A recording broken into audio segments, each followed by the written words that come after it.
Hare Krishna, dear devotees, please accept my humble obeisances. All glories to Srila Prabhupada. Welcome to this morning's Srimad Bhagavatam class on Zoom, Canto 1, Chapter 19, Text 32. So without further ado, I'll start the class.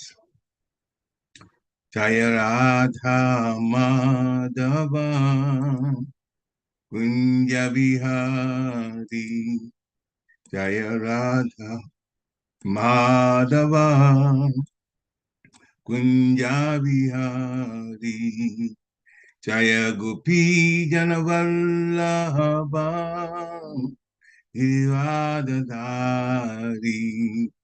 Jaya Gopi Janavallabha Ivadadari Yashodanandana Rajajanaranjana Yashodanandana Rajajanaranjana Jamunatira Vanachari Jamunatira Vanachari Jaya Radha Madhava Kunja Bihari Jaya Radha Madhava Kunja Bihari Jaya Gopi Janarnava Ivadadari Gopi Janavallabha Ivadadari Yashodanandana Rajajanaranjana Yashodanandana Rajajanaranjana Jamunatira Vanachari Jamura Tiravanachari Jaya Radha Madhava Kunja Bihari Jaya Radha Madhava Kunja Bihari Jaya Radha Madhava Kunja Bihari Jayom Vishnupad Paramhamsa Privajikacharya Astottara Satyashishi Maharaj's Divine Grace A.C. Bhaktivedanta Swami Shri Prabhupada Ki Jai Nityalila Pravishna Om Vishnupad Paramhamsa Privajikacharya Astottara Satyashishi Maharaj's Divine Grace Shri Bhakti Siddhanta Saraswati Thakur Maharaj Prabhupada Ki Jai Ananta Koti Vaishnavinda Ki Jai Namacharya Shri Haridas Thakur Ki Jai प्रेम से कहो श्री कृष्ण चैतन्य प्रभु नित्यानंद श्री अद्वैत गदाधर शिवाचार्य गौर भक्तवृंद की जय श्री श्री राधा कृष्ण गोप गोपीनाथ श्याम कुंड राधा कुंड गिरि गोवर्धन की जय वृंदावन धाम की जय मथुरा धाम की जय नवद्वीप धाम की जय जगन्नाथपुरी धाम की जय जगन्नाथ स्वामी की जय गंगा माई की जय जमुना माई की जय तुलसी देवी की जय भक्ति देवी की जय हरे कृष्ण महामंत्र की जय ट्रांसेंडेंटल बुक डिस्ट्रीब्यूशन की जय सामवेद भक्तविंद की जय निताई गौर प्रवनंदे हरि बोल all glories to the assembled devotees Hare Krishna all glories to the assembled devotees Hare Krishna all glories to the assembled devotees Hare Krishna all glories to the lotus feet of Sri Sri Guru and Gauranga. Srila Prabhupada. Namo Vishnu Padaya Krishna Prasthaya Bhutale Srimati Bhakti Pila Swami Nityananda Namaste Javanaya Prabhupada Sthapada Sri Gauranga Karunasha Bhakti Siddhanta Narayana Namaskritya Narom Chaiva Narottamam Devim Saraswati Vyasam Tato Jayam Udirayat Nasya Prayesu Abhadresu Nityam Bhagavata Sevaya Bhagavatam-loke Bhaktir Bhavati-naistiki Om Namo Bhagavate Vasudevaya Om Namo Bhagavate Vasudevaya Om Namo Bhagavate Vasudevaya Hare Krishna. So, Srimad Bhagavatam, Canto 1, Chapter 19, Text 32. I will chant that 3 times, and then anyone who feels inspired, they can chant also. Hare Krishna. Pariksit uvacha ahuadya vayam brahman satsevya kshatrabandhava vipayati tirupena bhavadvistita kakritam Pariksit uvacha ahuadya vayam brahman Satsivya Kshatrabandhava Kripaya Titi Rupena Bhavadvishchita Krita Pariksit uvacha Ahu Adya Vayam Brahman Satsivya Kshatrabandhava Kripaya Titi Rupena Bhavadvis Titaka Krita. Hare Krishna. Please unmute yourself if you feel like you want to chant. Parikshidovach ahoadya vayam brahman satsevayah kshatrabandhavah कृपया तिथिरूपेण भवद्भिस्तीर्थकात् कृताः. Hare Krishna. Parikshit uvacha अहो अद्य वयं ब्रह्मान् सत्यसेवयः क्षत्रबन्धवः कृपया तिथिरूपेण भवति तीर्थकः कृतः. हरे Krishna. Hare Krishna. Pariksit Uvacha Aho Adya Vayam Brahman Satsevya Kshatra Bandhavah Vipaya Tithi Rupena Bhagavad Bhavad Bhis Tirthaka Kritaha. Yay. Hare Krishna. Hare Krishna. Anyone else? All right, we'll do word for word now. Pariksit Uvacha. The fortunate Maharaj Pariksit said, Aho, Adya, today, Vayam, we, Brahman, O Brahmana, Satsevyaham, eligible to serve the devotee, Chakra, the ruling class, Pandava, friends, Kripaya, by your mercy, Atiti Rupena, in the manner of a guest, Bhavadvi, by your good self, Tirthaka, qualified for being places of pilgrimage, Rita, done by you. Translation by His Divine Grace A.C. Bhaktivedanta Swami, Srila Prabhupada. The fortunate King Pariksit said, O Brahmana, by your mercy only, you have sanctified us, making us like unto places of pilgrimage, all by your presence here as my guest. By your mercy, we who are but unworthy royalty become eligible to serve the devotee. Report by Srila Prabhupada.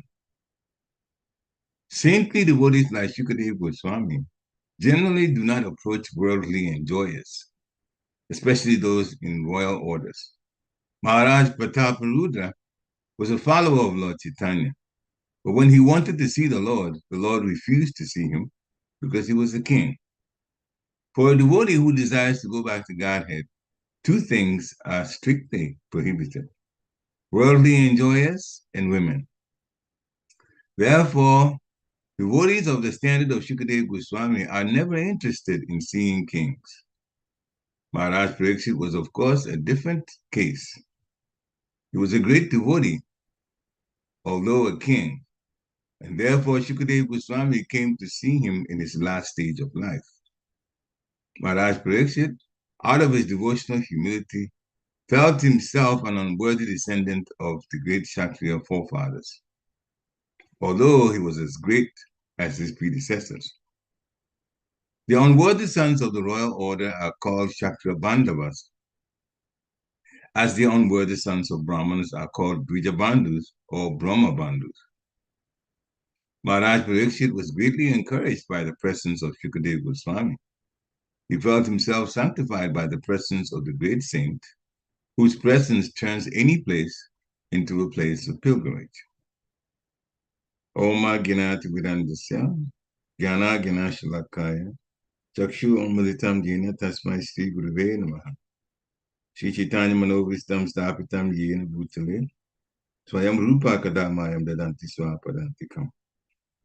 Nama Om Vishnu Padaya Krishna Prashtaya Bhutale, Srimati Bhaktivedanta Swami Tinam. Namaste Saraswati Devi Gauravani Pacharani Nirveshesha Sunyabhari Paschatya Deshatari. Jai Shri Krishna Chaitanya Prabhu Nityananda Shri Advaita Gadadha Shivasani Gaura Bhaktavinda. Hare Krishna Krishna Krishna Hare Hare. Hare Rama Ram Ram Hare Hare. Hare Krishna Krishna Krishna Hare Hare. Hare Rama Ram Ram Hare Hare. Hare Krishna Krishna Krishna Hare Hare. Hare Rama Ram Ram Hare Hare. So the English translation again.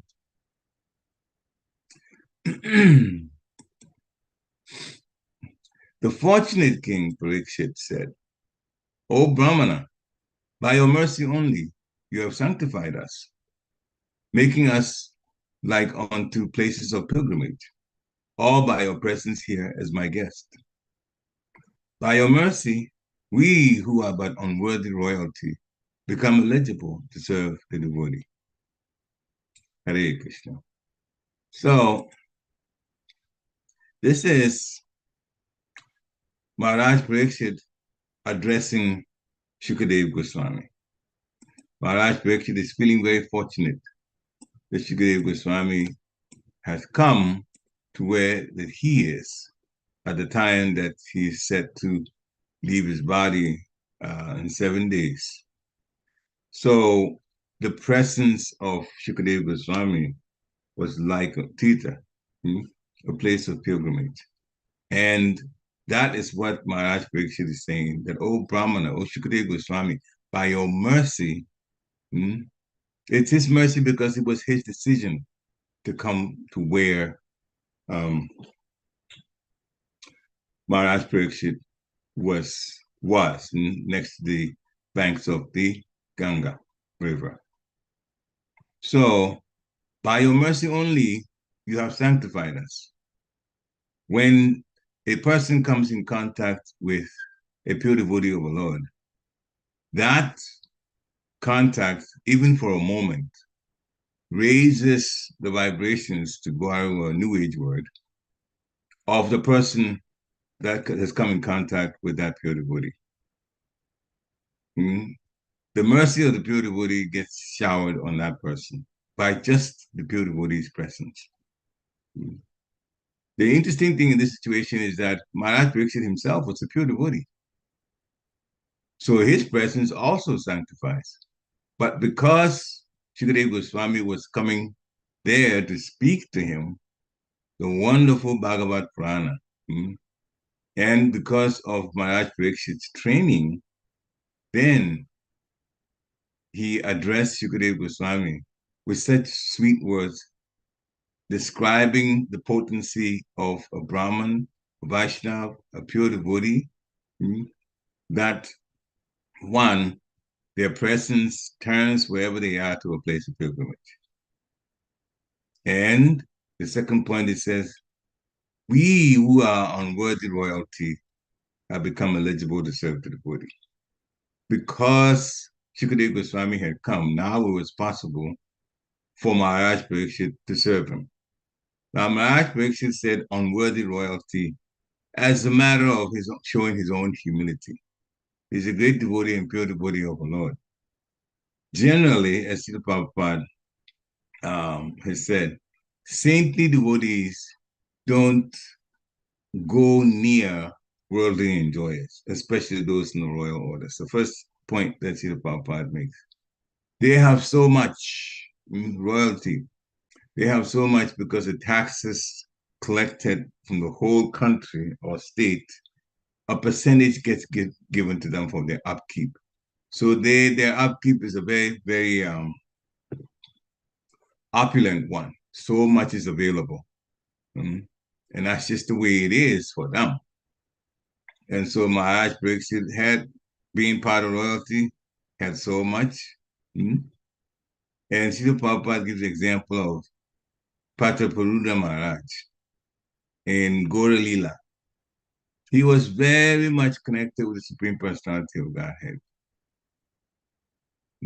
as Lord Chaitanya. So he came during Lord Chaitanya. He was around during Lord Chaitanya's time. He was a king. And he very much wanted to have darshan of the Lord. But because he was a king and he was dealing with state affairs, material affairs, administration, those kind of things, and he was not involved in full, by the nature of the work that he had, full attention to Krishna consciousness, Lord Chaitanya did not want to see him. Lord Chaitanya is the Supreme Personality of God, the all-knowing God. But Lord Chaitanya was acting as a devotee, and so as a sannyasi, there were certain things that he was doing in order to set an example.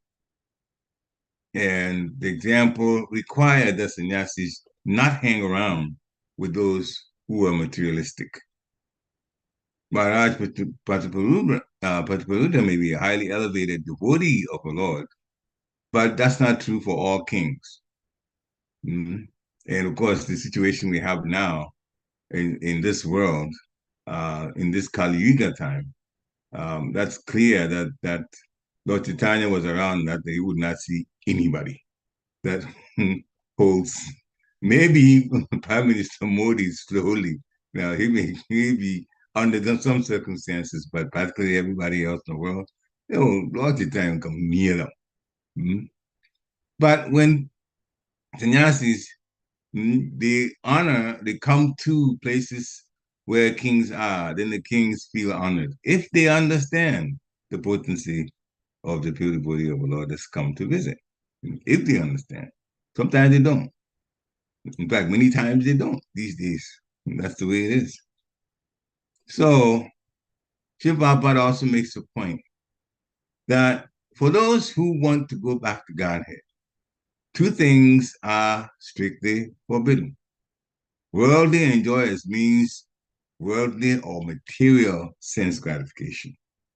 And that one, in fifth canto of Srimad Bhagavatam, the fifth chapter, Lord Rishabhadeva was speaking to his 100 sons. And he also said, you are in a human body now. Don't waste this time on things that are available even for the dogs and cats, hogs and dogs. Sense gratification. A person, which means a soul in a human body, is supposed to use that opportunity of being in a human body with that level of intelligence, relatively higher intelligence compared to the others that are not in human bodies. You got to use that strictly for Krishna consciousness. And so the material things have to take a back seat only when it's necessary to keep the body and the soul together. Do we get into material things? So material things are only dealt with as the necessity arises. But our life should be all based on Krishna consciousness activities, Krishna consciousness rules, do's and don'ts.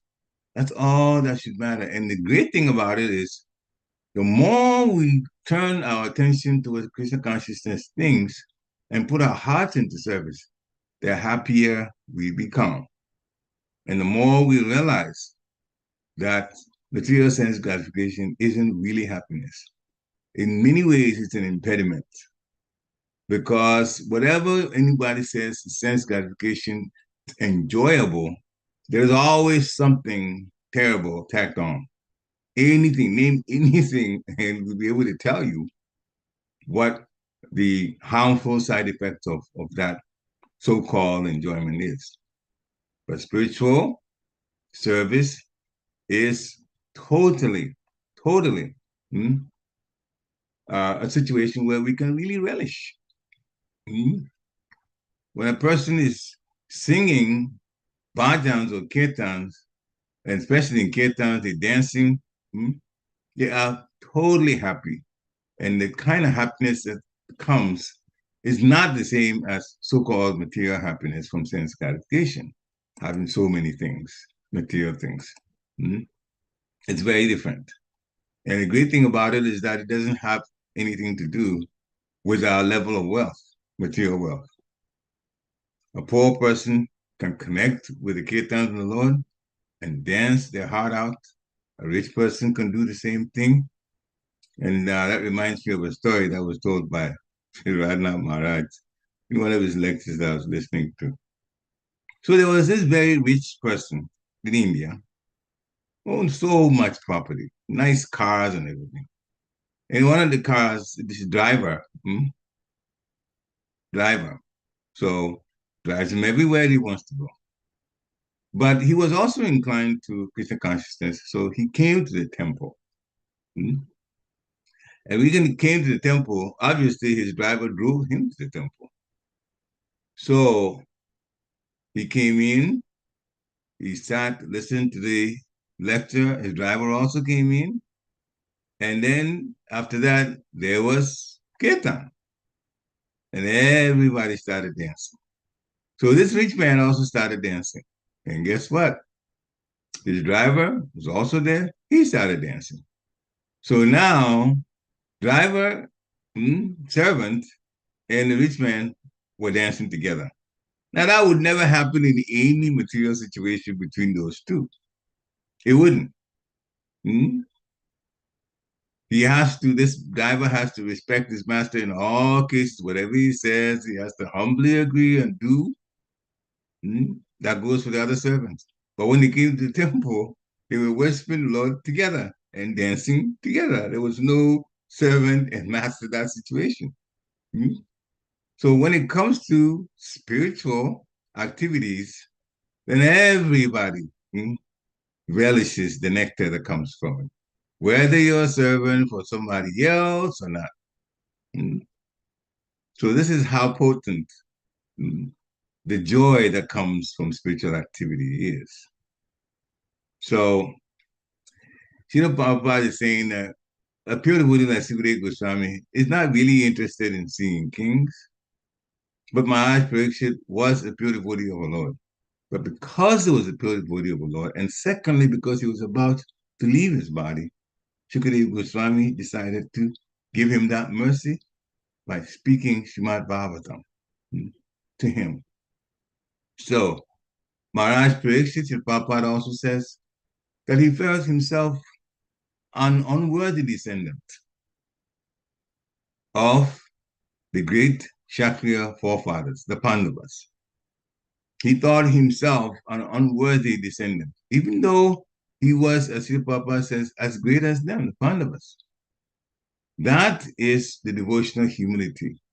No matter how high a degree we have in from material learning, we should always humble ourselves in front of our spiritual master. The understanding we should have is that it's not like I'm faking, trying to be humble to my spiritual master. No, the understanding we should have is I am a servant of my spiritual master.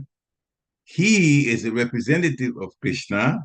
Therefore, when he opens his mouth to talk, what he tells me will be prompts from Krishna to the Parampara to him. I don't have that ability. It doesn't matter how high my material degree is. I don't have that ability. I'm not in that position. And that should be the reasoning for us to have to humble ourselves so we can hear what our spiritual master has to say. And everything he says is for our own growth. And he gives us work to do, some task. We should take that as a priority. Everything else gets put on hold and that gets done first. And the reason is very simple. He's a representative of the Supreme Personality of Godhead. We are relating to our Guru in order to understand how to relate to Krishna. Therefore, if Krishna was in front of us and asked us to do a particular task, would we put that task on hold and do something else and get to it later? Well, if the answer is no, then it should be no for Guru also. We should put Guru's requests and tasks that he gives first. First. Always, we should be given priority. That way, then we'll grow. Because when we do that, the spiritual master will be happy.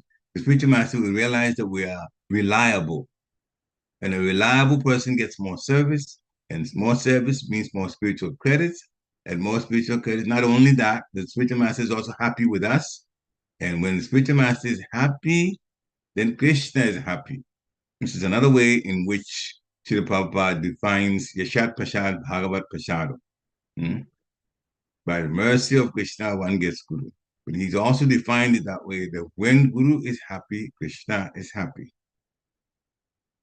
So a good bit of our devotional life is to make our spiritual masters happy. The real wholesome understanding of spiritual activity is to make every devotee happy. Whether the devotee came after we had come to Krishna consciousness, or at the same time, or before us, when we serve them with the same kind of attention that we give to serving the spiritual master, we have really begun to understand what devotional life is about. So, Srila Prabhupada defines unworthy sons of the royal orders of the Kshatriyas are called Kshatriya Bandhavas, and the unworthy sons of Brahmanas. He said that so many times. Vijay Bandhus all Brahma Bandhus. They are born in Brahmin family, but never took Brahminical activities seriously. Mm. But Maharaj Pariksit was not like that at all. He was born in a family of Kshatriyas who are very, very well versed in how to live a Krishna conscious life. They always thought of Krishna. Krishna was with them, and actually, Krishna was with Maharaj Pariksit even when he was in the womb. Mm. So the great saints, when they're present, wherever they're present, they turn that place into a place of pilgrimage. Then everybody gets affected in a positive, Krishna conscious way, just like a magnet. Mm. Magnet can attract an iron object. Mm. So over time of that magnet being around the iron object, mm, that iron also becomes like a magnet and is also able to attract others. So the magnet represents the pure devotee, and where he comes, whoever he's associates with is the first iron object.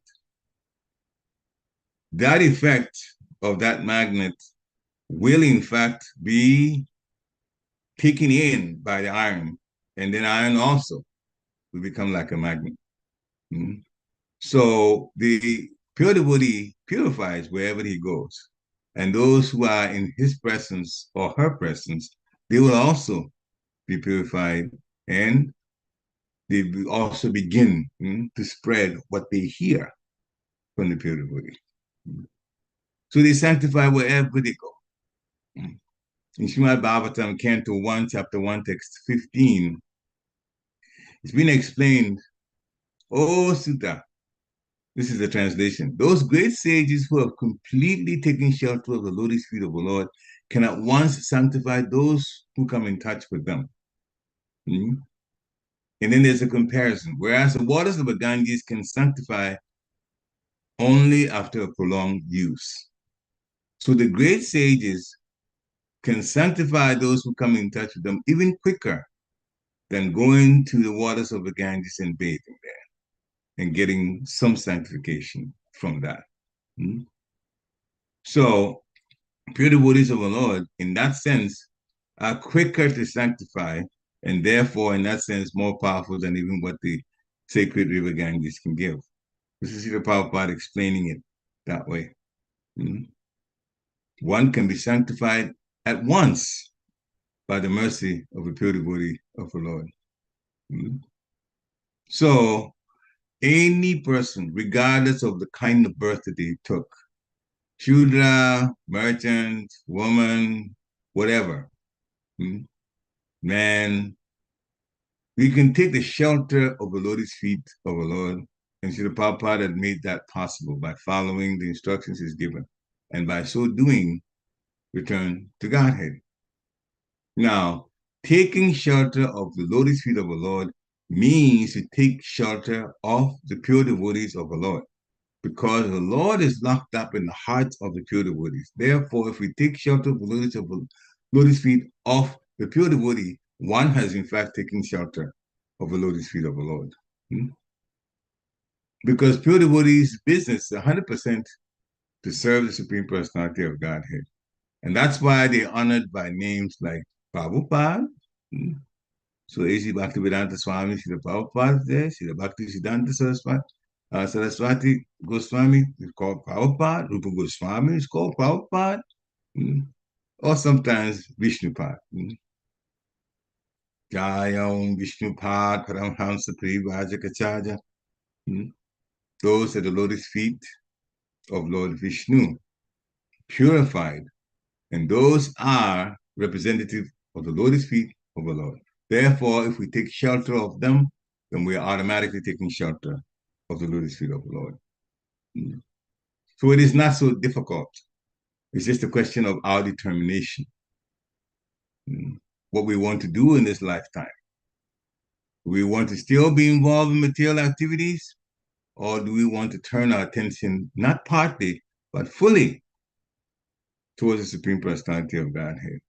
Our prayers must be intense, and our association must be constant association of devotees. Every opportunity that comes, we should take that to be near devotees. And throughout the day, we should chant and also pray. So say our prayers for improvement in our devotional life. We should take that as a matter of priority. It's very, very, very important. And more information comes from the teachings of Queen Kunti. In chapter 10, Queen Kunti's teachings are in Canto 1, chapter 8, thereabouts. Much is talked about there. But there's one part here that describes swans and crows. And this is Maharani herself speaking. Nayad Bachash Chitra Padam Hare Vasho Jagat Pavitram Pagnita Karichit Tad Vayasam Tirtam Ushanti Manasa Nama Yatra Hamsa Nirmanti Ushik Shava.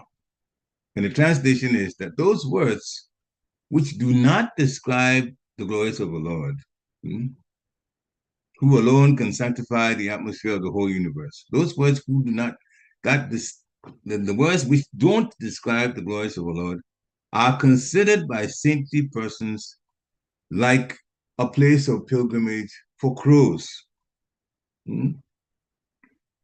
And since all perfect persons are inhabitants of a transcendental abode, they don't derive any pleasure in places like that, where the glories of the Lord are not described. But the next text, Tatvag Vishargo, Janatagha Viplavo, Yasmin Pratishlokam, Ababdha Vyatyapi, Namanya Nantasya Yasho, Niktani, Yat, Sninbanti, Gayanti, Grinanti, Shadava. And that's the other part. On the other hand, that literature which is full of descriptions of the transcendental glories of a name, fame, forms, pastimes, etc., of the unlimited Lord is a different creation, full of transcendental words, directed towards bringing about a revolution in the impious lives of this world's misdirected civilization. The literatures which describe the transcendental glories of the Lord, his name, his fame, his forms, his pastimes, what it does, it brings about a revolution of the impious life of this misdirected civilization. So those transcendental literatures are very, very purifying, and they touch the hearts of men and women who are thoroughly honest. So Srila Prabhupada explains that any literature that has no connection with God is just like a place where crows take enjoyment. And where do they go? They go to filthy places. And for that matter, the vultures also. Filthy places. But the swan takes pleasure in the clear water surrounded by nice gardens. So even in the birds and animals, there are some divisions. So in human societies like that, there are men who are like crows and there are men who are like swans. So the people who are like swans, they will come to the centers of Krishna consciousness and hear about Krishna, good philosophy, and good transcendental food, prasadam. And they learn, and the intelligence is also gets purified. Everything good. Whereas those people who are like crows, where do they go? They'll go to clubs, they'll go to parties, material parties, where wine and everything is served like that, alcohol, or worse, naked dance shows, and so many other things like that, which don't teach anything. These days, you go to movies, the overwhelming majority of movies are praising violence. Violence. Now, people who go to movies, sometimes I wonder if they think All right, so you want to watch this as entertainment. If it happened to your house, are you going to be happy? Well, why you watch that as entertainment? So the movies are supposed to teach us, make the intelligence get more purified, but they don't teach like that. If anything, they degrade. Movies put people in a mode of ignorance.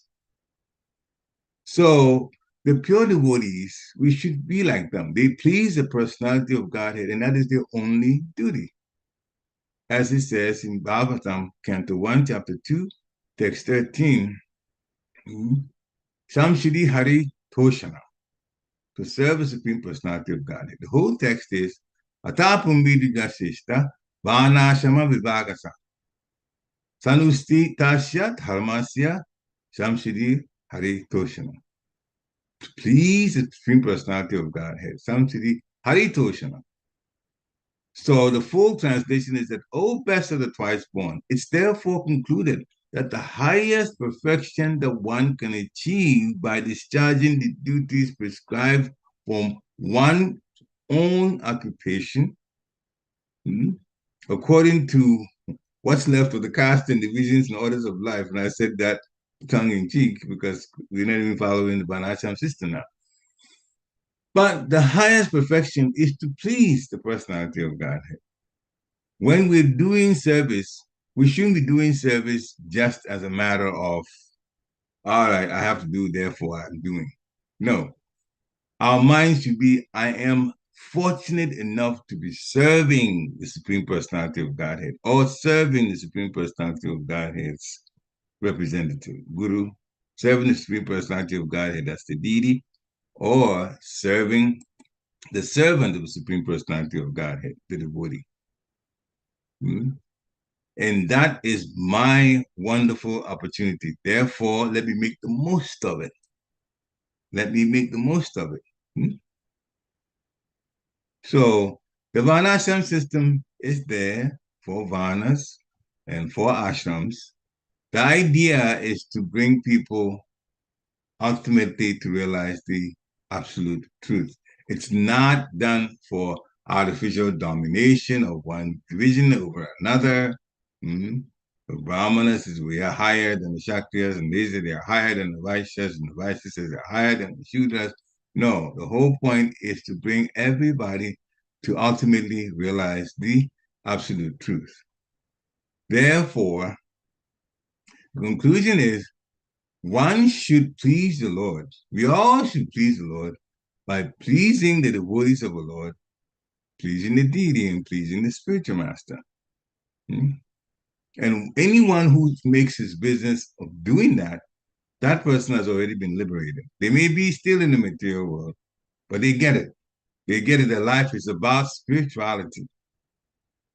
And spirituality means we are going to be sent back home, allowed back home, to be perpetually happy with no anxiety. Vaikuntha, no anxiety ever again. So those who do that, serving by pleasing the devotees of the Lord, pleasing the Lord by pleasing his devotees, that person that does that becomes happy internally. Now something else happens. There's also sadness, but not for him or herself. That person is sad for the rest of the the rest of the world that's gliding steadily towards hellish life in the next life. It's hellish now because people are trying to make reality out of illusion. This place is not designed for total happiness. This place is designed for flickering material happiness and then all kinds of sadness. It is all described in the Shastra. There's anxieties or miseries from one's mind, miseries from other living entities, and miseries from the devatas. And we live through that. Then there's the pain of birth, there's the pain of death, there's the pain of disease, there's the pain of old age. So how can one be happy in a situation like that? We should aspire to get out and take as many people with us as we can, because the more we spread Krishna consciousness so others see this world for what it is and try to get out, then Krishna will be even happier with us because that's the mercy of the devotee. So we should definitely be willing to preach to anyone who wants to hear. I have a god sister in Nalachua, and she deliberately goes to town wearing tilak. She goes to town deliberately wearing, and I mean, he puts quite a bit of tilak on her face. You can't miss her. Dark, her complexion is dark, and so that's when the tilak stands out like anything. And some people who are curious would ask, what is this about? Why you have this mark on your face? And she uses that when she's explaining to teach Krishna consciousness, to give somebody, based on where they had a little conversation, bring them to God consciousness and infuse some of the wise teachings in Bhagavad Gita into the conversation. And so she uses tilak to attract the attention of curious people. And in that way, then she's able to preach to them. So that's her way of connecting with people. Any way that we can in order to get people more interested in Krishna consciousness and start their journey out of this cosmic jail, that is always welcome. That's what Srila Prabhupada wanted to do. And though there was so much difficulty, people still have difficulty sometimes in dealing with. A few people may deal with the number of rounds they have to chant, but the point Srila Prabhupada says is that 16 rounds has actually been reduced from 64 rounds. So it's all a question of mind. We must really endeavor to get to 16 rounds as soon as possible. Some of the ways we could do it is that since it's already known that when somebody tries to do something different for 3 weeks straight, it will become part of their habit for 3 weeks. Therefore, at least those who are not at 16 rounds, every month, doesn't have to be 2-3 weeks. Every month, beginning of the month, like we March now, add one more round. That's another 5, 6, no more than 7 minutes of time added. There's one more round. And March ends, we go to April, add one more round. Because by the time that March goes through, then you've done more than 3 weeks of an extra round of chanting. You will have gotten used to it. And then they add one more. And then they keep adding one more. By the end of the year, you would have added 10 more rounds. If you count March to December, you have added 10 more rounds. But wherever we are, many people can easily do 6 rounds a day. So then you get to 16 by the end of the year. Now, the advantage to that is not only are we chanting 16 rounds when we do that, we are also obeying the spiritual master's orders because it was Srila Prabhupada that said that it has to be 16 rounds minimum. And when you obey the spiritual master, Krishna becomes happy with us, those who do. So it is not a question of, it's not an impossible thing at all to do. Sometimes we are so bogged down with so many things that we have to do. But if we feel we have to do, but if we really take the rounds seriously, we will realize that some things in our daily activities are not necessary, they're not relevant. In fact, they're a waste of time. And you realize that they will have to go just so there is time made to chant the rounds. Chanting Hare Krishna, Krishna Krishna, Hare Hare, Hare Ram, Ram Ram, Hare Hare. Also purifies the place that we're chanting, and living entities close to us, they also hear, their souls hear the holy name, and they also benefit from it. So Maharaj Pariksit is describing how fortunate that he is, that even though pure devotees don't really want to hang around where kings are, that Sukadeva Goswami has come at a critical time, and that is Maharaj Pariksit life, his final exam, he's about to leave the body, and now an elevated soul, a spiritual world residence, resident, Sukadeva Goswami, has come to help him, and all of these sages and demigods, and some of them incarnations of Supreme Personality of Godhead, they're all there to help him to make his transition. Hare Krishna. Shri Prabhupada ki jai. And now, dear devotees, please unmute yourself if you want to make comments, ask questions, or share realization from this. Hare Krishna. So anyone interested, can unmute yourself now. Or you can also comment on whatever comes to mind. It does not have to be a question.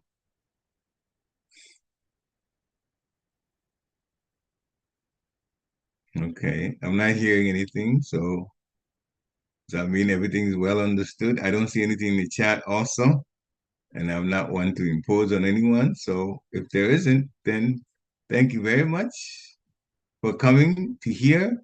We all grow the more we hear. Okay. Looks like Damodar is typing something in the chat. So we'll go to the chat now and hear. Okay. Hare Krishna Prabhu, please accept my humble obeisances. All glories to Srila Prabhupada.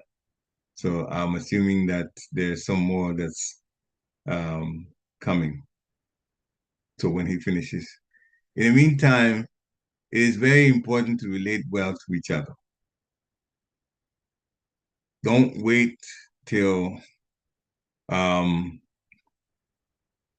yes, Savanga Sundar Damodar still typing. So all right, so he said many times, first says he's thanking for the lecture. Well, that's Guru's mercy and Krishna's mercy. Initially, people they become very enthusiastic. And then after a while, the enthusiasm goes down. So I'm assuming the question is, why is that? Start enthusiastically, and then the enthusiasm goes down. Initially, Krishna gives us a taste, a small taste of how Krishna consciousness can be like. And it is very wonderful. And it really increases our enthusiasm. Sometimes even in chanting, there are devotees who have said, I used to chant when I first started, and when I'm chanting, there'll be tears in my eyes, and many devotees have reported that. That is a little bit of the ecstasy of the Lord's name, because the Lord's name is very sweet. So the Lord allows us, and that is proof to us that we are connected with something that's very, very potent, the holy name of the Lord. So then our enthusiasm goes up. Now, we are conditioned souls. And so there are some things that we need to work on for purification, to become better people, better devotees, and also get closer to the Lord. So initially, the Lord gives us that type of just a sense, a little whiff of how potent Krishna consciousness can be. And so, all right, so let me read everything. So now he's finished. Like we have recently distributed Srila Prabhupada Lilamrita to some devotees. They might have started reading, at least I can talk about myself. The enthusiasm to read the Lilamrita goes down. How can this be taken care on the community level? All right, so let me finish that talking about first, okay? So you get this is even chanting. Then I'll come to this particular question that you've asked. Someone be very, very, very, just into it. So much emotion. Sometimes even it spills into crying. And I have devotees who've told me that they felt that way. But then after a while, it seems like that whole thing of the wonderful enthusiasm and an emotional upliftment is kind of going down a little bit. And it is explained that because then Krishna has proven to us how wonderful his holy name is. But now we have to work on ourselves. We have to work on ourselves. Remove the unwanted desires, things that sabotage our spiritual growth. And at that time, the same feeling from chanting does not come. Hmm? But the thing is, we should never give up hope and not necessarily expect that enthusiasm that feeling that we got will come very, very soon, or there's something wrong if we're not feeling that. No, we keep hearing, and what we need to work on will be described in the hearing, or we will ask questions ourselves for things to be explained to us.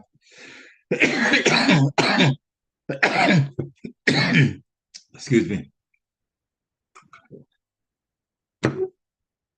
And when we become better people with better understanding as to how to relate to devotees, how to take the process, what level to take the process to, and then we are just taking it very seriously, and the unwanted desires are going away, then slowly that type of feeling that we had initially will begin to show by a more mature way.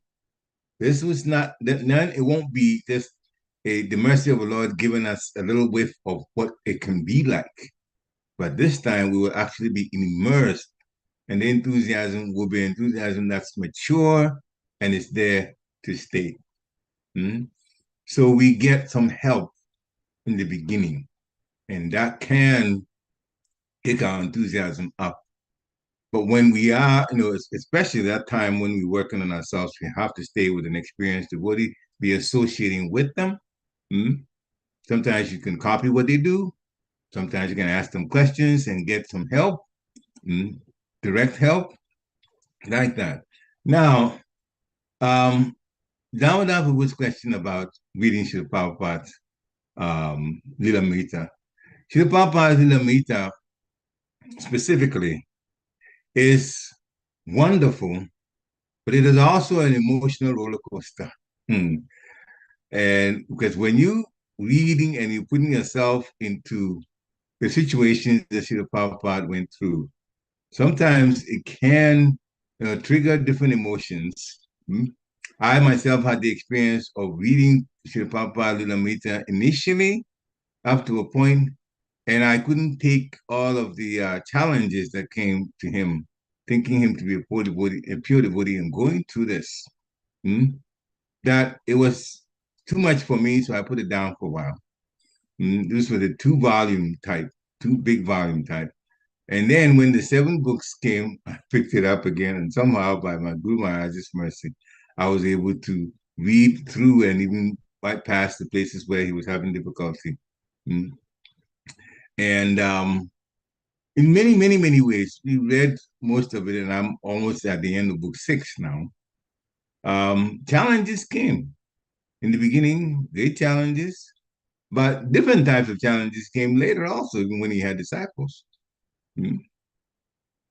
And what we learned from it is Maya doesn't go to sleep at all.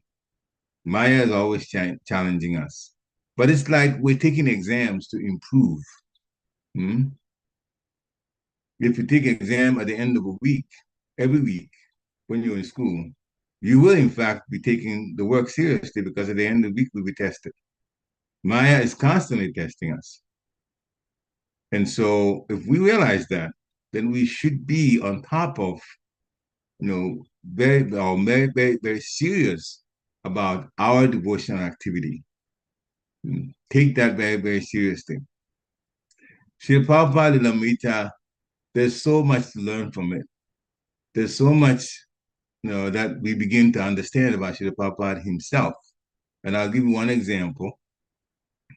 Srila Prabhupada was reading Srila Bhaktisiddhanta Saraswati Thakur Maharaj's writings and preaching, and also Vishwanath Chakrabarti Thakur, and the list goes on of all these wonderful, pure saints who had written.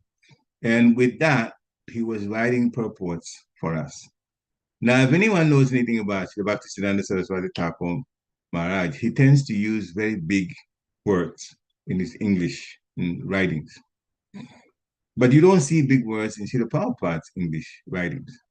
Srila Prabhupada knows those big words. He knows the meaning of those big words, but he deliberately broke it down to simple words so that many people can understand and relate to the Supreme Personality of Godhead from his teachings, from Srila Prabhupada's teachings.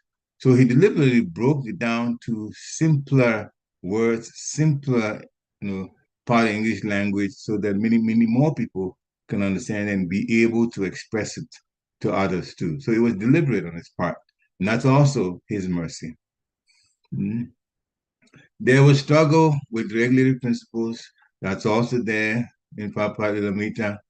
There's really no point in putting it down. And I'm actually been chastising myself for first reading part of it and putting it down. But getting back to it again was my Guru Maharaj's push to do it. And I'm almost at the end of it. And there's so much to learn about Srila Prabhupada and appreciation from it. So the enthusiasm to read Lilamita went down for me also because of initially the troubles that I was reading Srila Prabhupada was going through, and I was feeling very, very, very, in one sense, sorry that a devotee was going through what he was going through. But that teaches us that no matter what happens materially, serving the Lord is always priority for the pure devotee, and we can learn from how they do. Hopefully, this person, how can this be taken care of? Well, you have to persist. How can this whole enthusiasm that's gone down in still Prabhupada Lilamita being taken care of? The person's enthusiasm is going down. Keep reading it because the mood will change to a different place. The mood will change.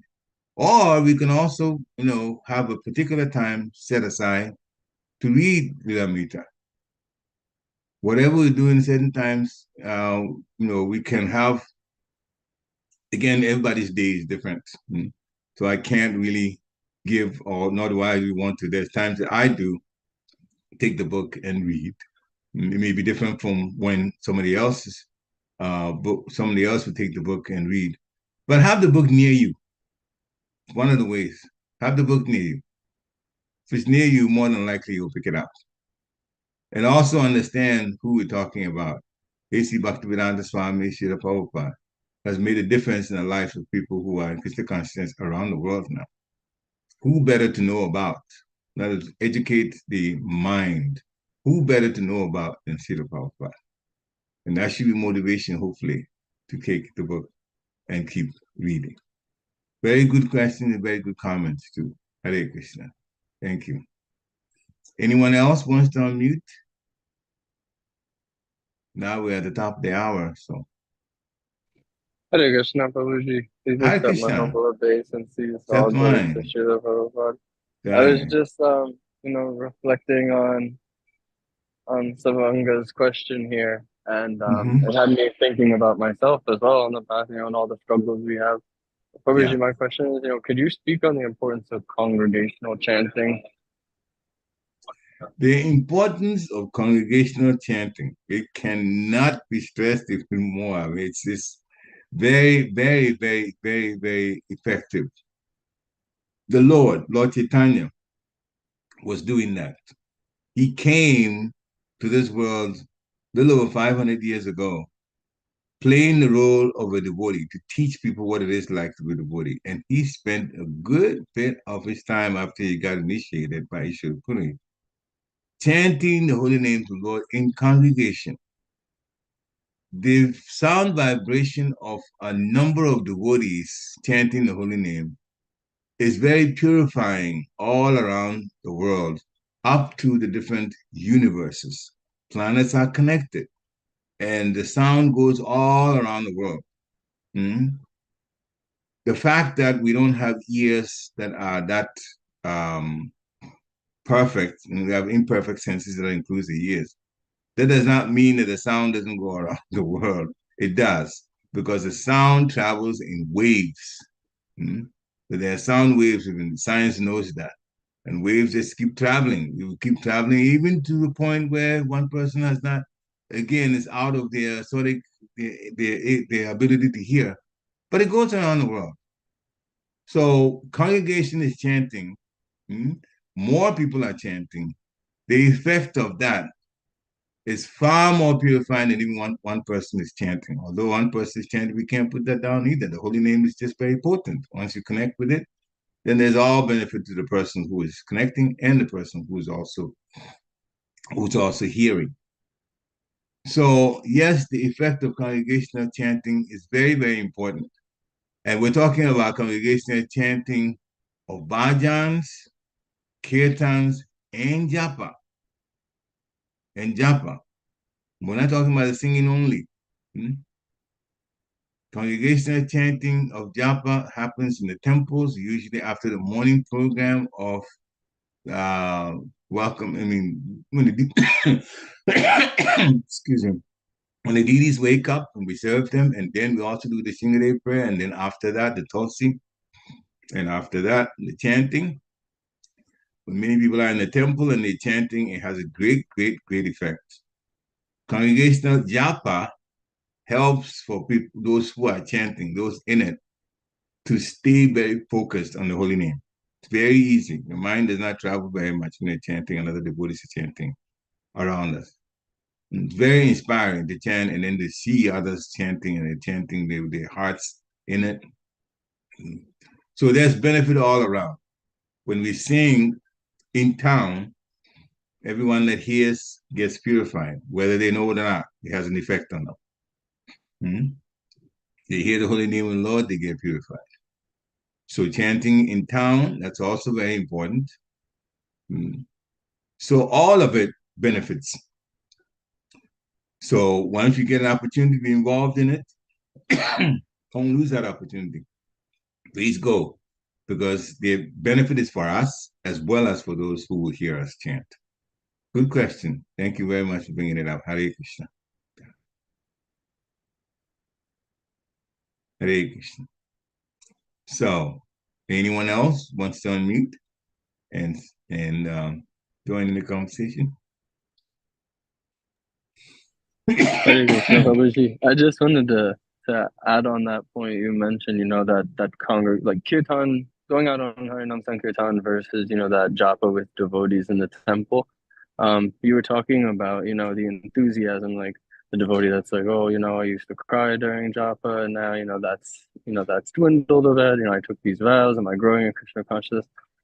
But I, for me personally, Prabhuji, if I can speak about Sure. myself, and I know other devotees who have shared with me their own, experiences and have agreed, there's nothing else like congregational chanting, like japa in the temple room, especially during Mangala Arati, just to have that opportunity to sit and listen to the holy name, like you said, and that vibration is carrying on for the benefit of all. That's a more scientific way to look at it, but it is. And even when we may feel, oh, I'm not having these experiences, it's beautiful to sit in japa and hear, the inflection on another devotee's voice, and hear how they're chanting the holy name, and hear when their tears come out, because it just builds upon, me personally, and from other devotees I've heard, my own reflections in the path of bhakti, and thinking about times I did cry, thinking about, well, maybe I'm not now, but maybe again someday, but at least I'm laughing during japa and enjoying,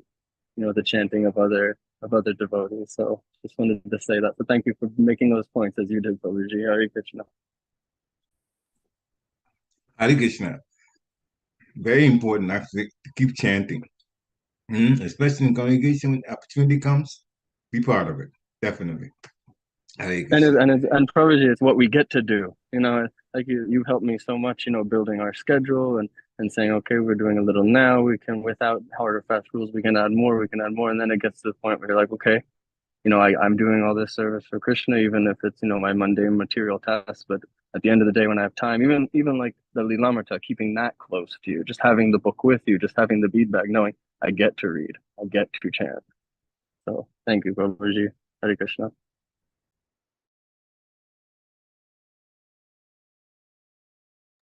You're muted, Prabhuji. Hare Krishna. So, any other questions or comments? All right, devotees, we thank you very much for coming. And please have a wonderful Krishna conscious rest of your week. Vanchakalpatarubhasya kripa sindhya evacha patitanam pavanebhyo vaishnavebhyo namo namaha. Jira Prabhupada ki jai. Hare, thank you so much. Hare Krishna. Hare Krishna, Prabhuji. Hare Glory Krishna. to the Prabhupada. Hare Krishna. Jai. Jira Prabhupada. Hare Krishna. Hare Krishna.